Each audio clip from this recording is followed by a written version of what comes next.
Mo Salah hauls once again. Meanwhile, Cole Palmer blanks. And Man United and Chelsea are on a terrible run right now. Do we need to sell all of their assets ASAP? We're going to discuss all of that in today's Game Week 20 transfer plans video. So as always, if you look forward to it, make sure you drop a like. And of course, smash the subscribe button for daily fancy content. Enough waffling, let's get into today's video. So first up, a quick recap on how Game Week 19 is going, because of course we still have one game week to go on New Year's Day, Brentford versus Arsenal. I've only got Gabriel to play in that game, but I don't think there is much else owned in that game. I think probably one of the goalkeeper or defender and maybe Brian Mbeumo, but Game Week 19 has been a great game week. 84 points. I rolled my transfer and a green arrow to 166k, and I was a little bit apprehensive going into this game week because I kept Bruno Fernandes. So I basically was saying to myself, I'm going to leave 8.4 million of my budget on the bench. And whenever you do that, you're naturally playing a lot less of your budget in your starting 11. But thankfully, it looks like it was the right call and a little bit lucky along the way. So Sells with a 6-pointer, which is massive. I'm so glad to have him as my set and forget goalkeeper with that Nottingham Forest defence just looking like a team that can keep a clean sheet against any team this season, which is great. In terms of the defenders, I've been slagging off Trent for the last few weeks, but the 15-pointer has given me a glimmer of hope that he might be worth the 7 million. And end of the day, Trent in this team is in for the double game week that hopefully will come around game week 25. Munoz with a 2-pointer. I bought him a few weeks ago. Anybody that watched that game will know that Munoz was great. I actually was quite impressed with Crystal Palace. More than happy with Munoz long term. And Anderson with the 0-pointer. It is what it is with those. 4.2 million for a defender. I'm not expecting much from him each and every week. In terms of the midfielders, now, I've had Anthony Gordon for the last 4 or 5 game weeks. A lot of managers are jumping on him right now. And again, he's ticking over really, really nicely. Nothing amazing, but another 6-pointer. And he could have had a little bit more in that game if Joe Linton or Tonali was to finish off that assist that he provided in that first half. The big swing, of course, and I do really feel sorry for those managers that went for the captaincy on Cole Palmer because he was a great pick, but Mo Salah against a West Ham team that defensively are just so damn poor. It was always clear for me he was going to be the captaincy pick. 32 points with the captaincy compared to Cole Palmer's 2, which of course would have been 4 if you did captain it. It is what it is. It's one of those game weeks, but with the form that Mo Salah's in right now and the way that we can trust this Liverpool team, it just feels like Mo Salah is the set and forget captain for the foreseeable future. And Semenyo with what I'm going to say is a very fortunate assist. I've watched back the replays. It doesn't look like he actually was the one that provided the assist, but we're going to take it. But I'm not going to celebrate the assist right now until the game week has ended, just in case FPL do one of their crazy things and take the assist away from Semenyo. But I'm more than happy with the 5 points, and it might be his last time in my team for a while. And the 2 up top, Alexander Isak. I took the -4 for him last week, and he is just delivering continuously, and that price is flying through the roof. The only issue is his ownership is so high now, you don't really gain anything from him.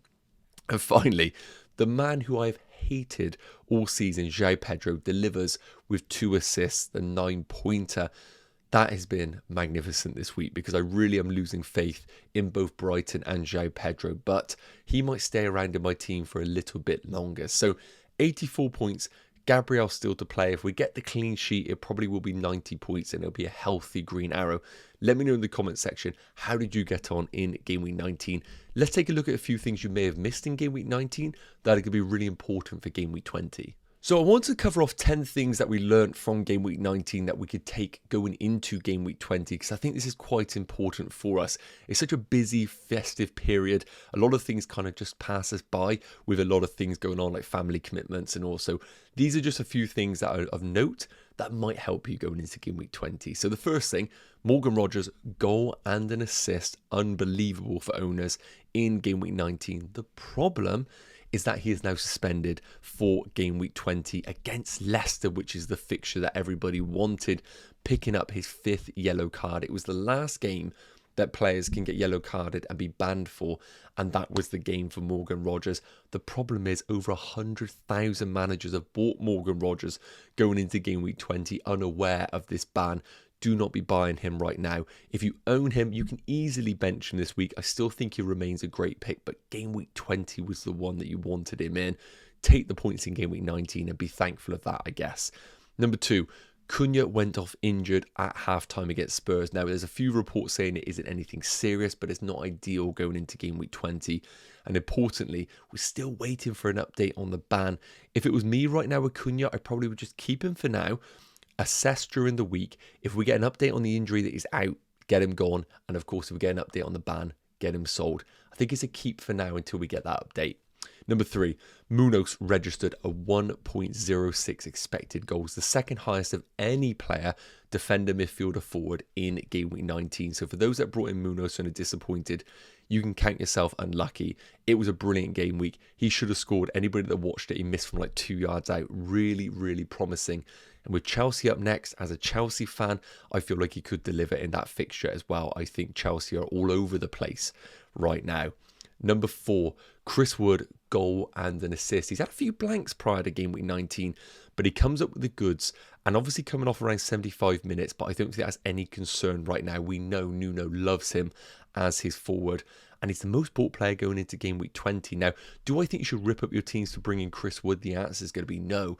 But if you're a Cunha owner right now, and we do get the news that he is injured, I think Chris Wood is the obvious replacement for you in an informed Nottingham Forest team. Number 5, Nicholas Jackson benched. I was pretty confident he was going to start against Ipswich after what happened to Chelsea in the back end of the game against Fulham when Jackson came off. But no, Nkunku played as the forward.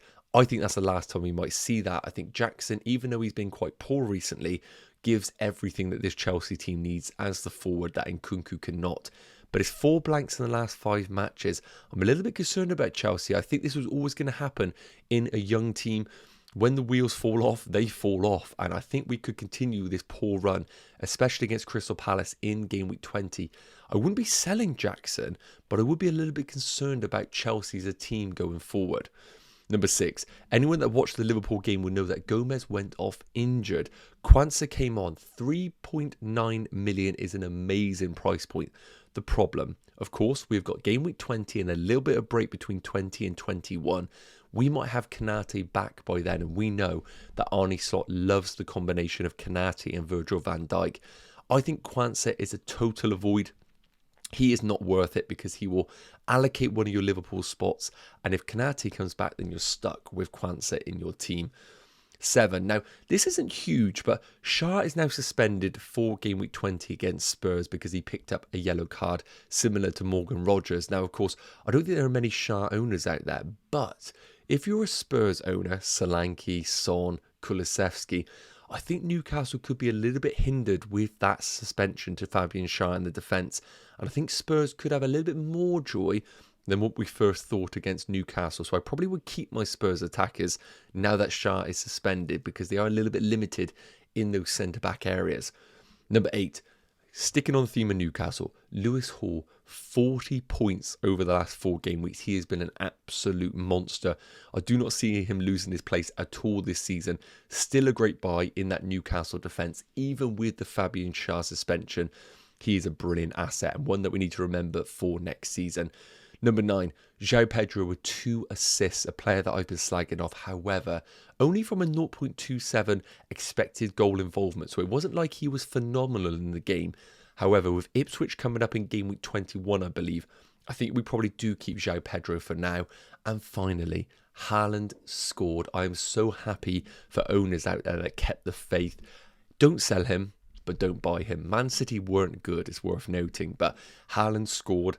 And I think the fixture coming up in game week 20 is one of the best around. So keep Haaland if you own him, but I wouldn't be buying him going into this week. So take a look at my current game week 20 team and of course what I have available to me.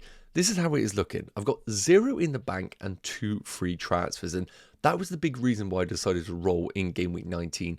Whenever you don't have any money in the bank and you have a lot of players that you class as kind of set and forget players, you're only playing around with a certain few. And if you have no money in the bank, you have very little flexibility in your team. Hence why I decided to roll the transfer and at least give myself 2 free transfers available. Now, I want to quickly look at the team in isolation for game week 20 and understand who are the players that I just think are set and forgets and I'm not even considering selling him. And that is going to include Sells. He is a long-term goalkeeper for me.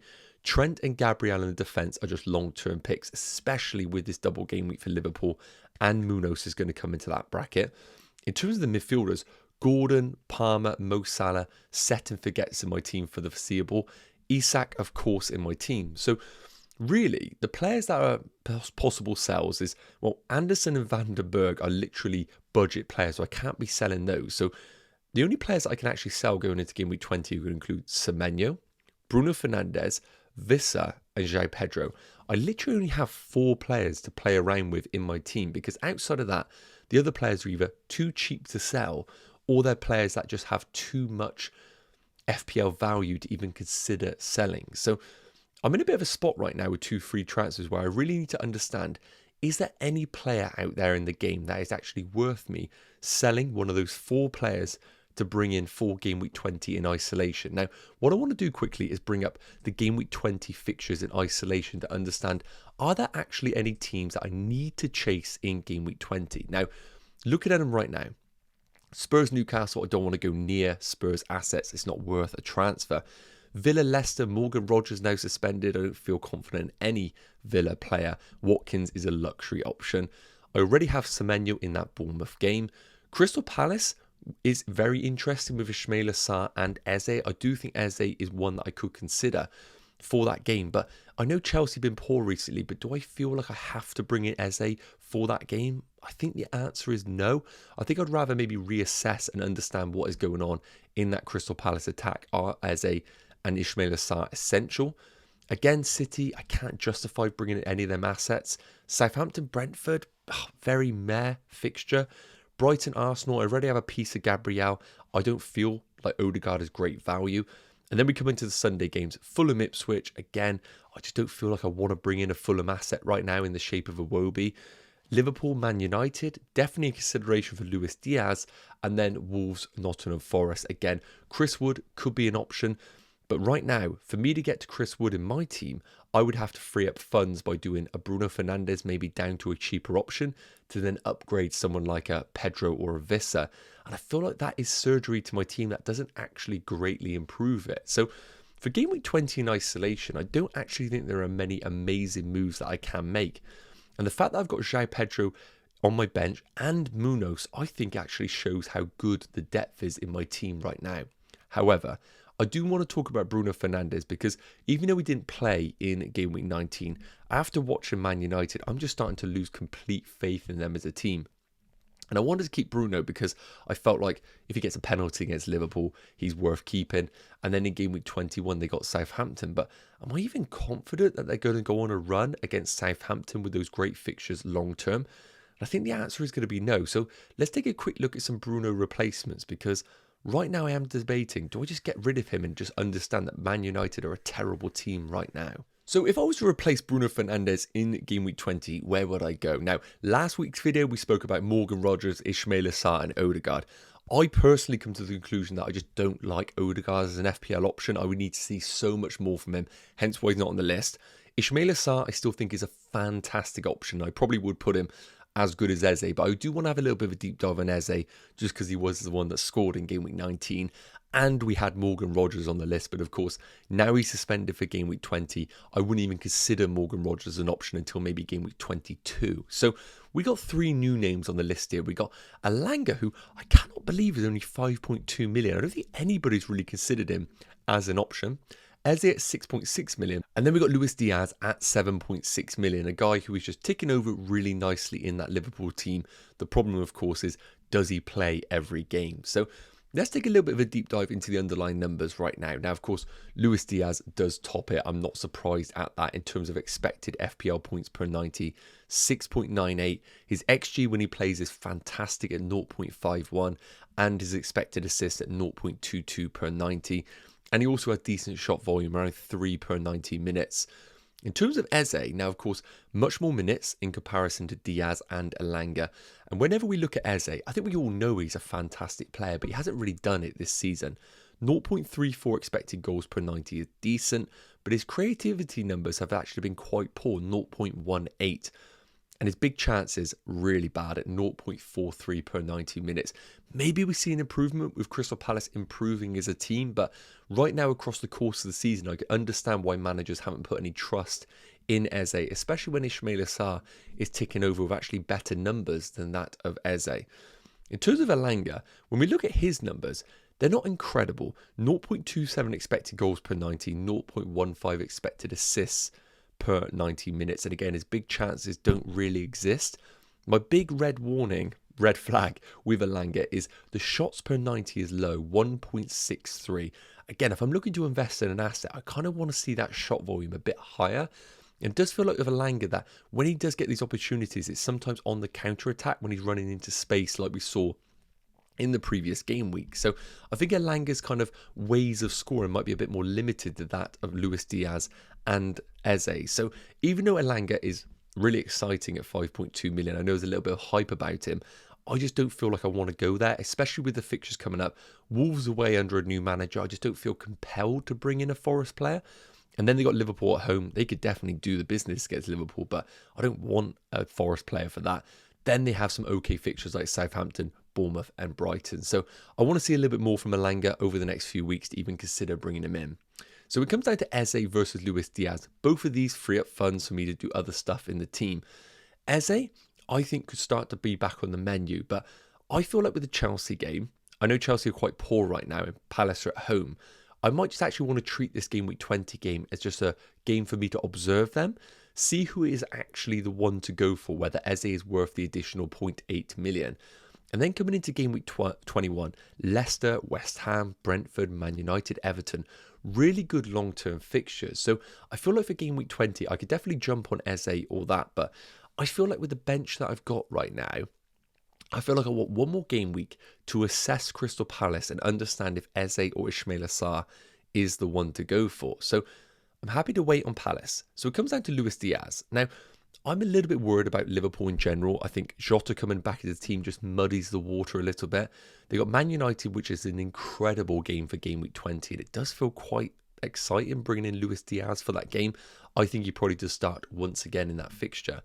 Then they got Forest away, which could be a tough cookie. Then they got Brentford away, followed by Ipswich, Bournemouth, Wolves. It feels like I want another Liverpool attacker over this period. And Man United at home feels like an incredible entry point. But with Jota coming back into the team and Gakpo playing fantastic as well, I don't have absolute certainty on Luis Diaz's minutes. So for that reason, reluctantly, I think the plan is actually to avoid Bruno for replacements once again for this week, and then reassess in game week 21 onwards. Let me know your thoughts in the comment section.